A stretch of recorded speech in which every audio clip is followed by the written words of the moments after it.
اعوذ باللہ من الشیطان الرجیم بسم اللہ الرحمن الرحیم رب اشرح لی صدری ویسر لی امری واحلل عقدۃ من لسانی یفقہوا قولی اللہم اجعل القرآن ربیع قلبی ونور صدری وجلاء حزنی وذہاب ہمی وغمی یا رب لک الحمد کما ینبغی لجلال وجہک وعظیم سلطانک یا رب لک الحمد حمدا کثیرا طیبا مبارکا فی.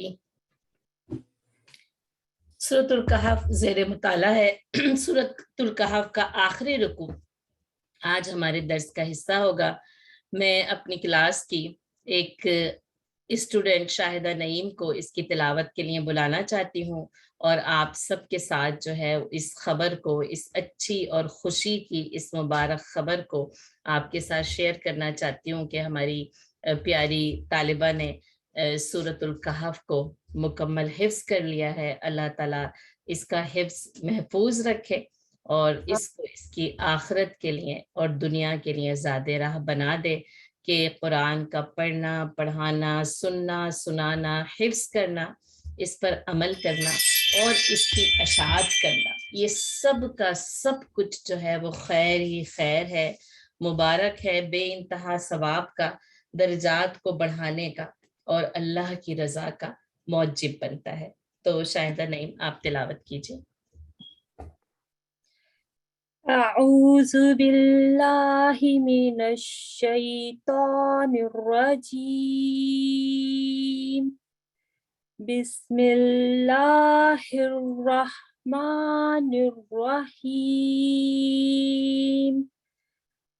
الذین كانت أعينهم في غطاء عن ذكري وكانوا لا يستطيعون سمعا أفحسب الذين كفروا أن يتخذوا عبادي من دوني أولياء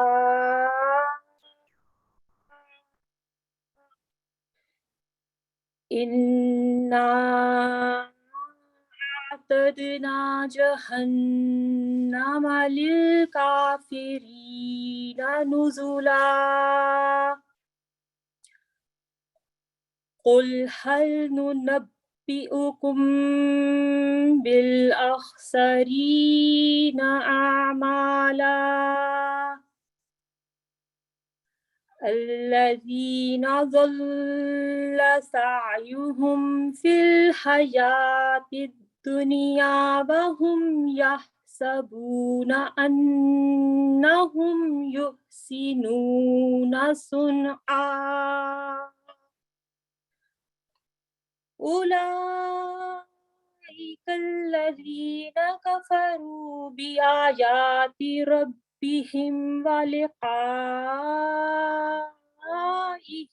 فحبطت أعمالهم فلا نقيم لهم يوم القيامة وزنا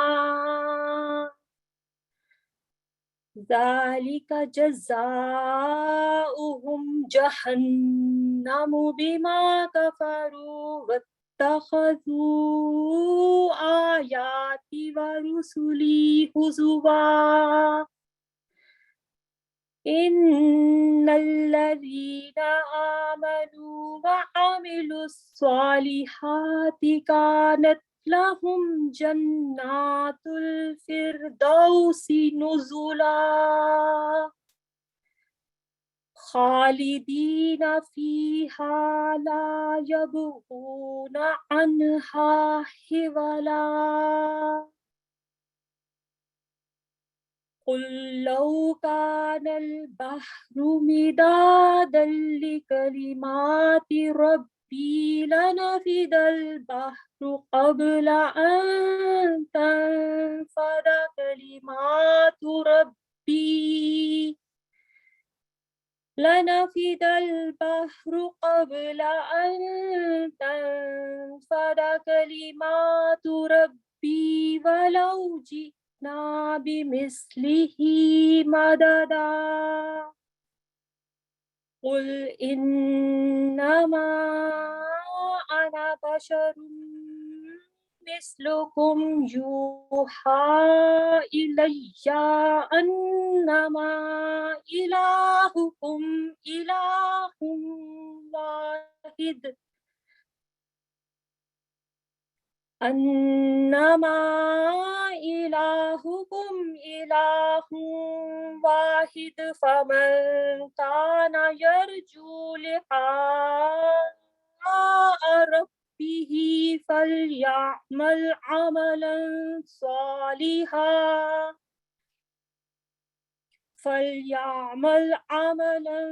صالحا ولا يشرك بعبادة ربه أحدا صدق الله العظيم.